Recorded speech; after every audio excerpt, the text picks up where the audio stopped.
What's the right thing to do? That's a question I've asked thousands of students at Harvard University in my class, Justice. Would it be just to torture the suspect to get the information? Do you think that a person with a bad parent owes them less?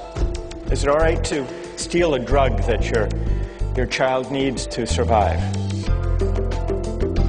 My name is Michael Sandel, and over the years, thousands of students have joined me for an ongoing debate about the moral decisions we face in our everyday lives. This is a course about justice, and we begin with a story.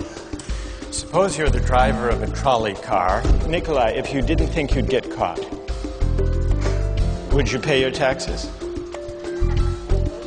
I don't think so. Do I think I should be able to bid for a baby? I'm not sure. It's a market. I mean, in a situation that desperate, you have to do what you have to do to survive. You have to do what you have to do. You got to do what you got to do. What do you say to Marcus? I've never been in a class like this before, where they kind of asked you to really think and consider the moral dilemma. I've never had such a fun class in my life, you know? We turn to the great philosophers of our past for answers. Do you think Bentham is wrong to add up the collective happiness? I don't think he's wrong, but I think murder is murder in any case. Yeah, well, then Bentham has to be wrong. If you're right, he's wrong. Okay, then he's wrong. All right. Right. Thank you. Well done. And we turn to the present to challenge the reasoning behind the moral choices we make every day. I think that what happened in the past has no bearing on what happens today, and I think that discriminating based on race should always be wrong. I just want to say that white people have had their own affirmative action in this country for more than 400 years.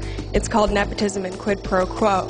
So there's nothing wrong with correcting the injustice and discrimination that's been done to black people for 400 years. Even effort depends a lot on fortunate family circumstances for which we can claim no credit. Raise your hand, those of you here who are first in birth order. I am too, by the way. Mike, I noticed you raised your hand. Taking justice was really an eye-opening experience for me.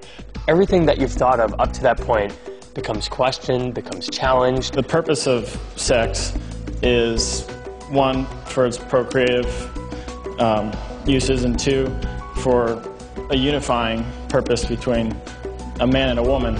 Your beliefs are your beliefs, and that's fine. But civil union is not marriage within the Catholic Church.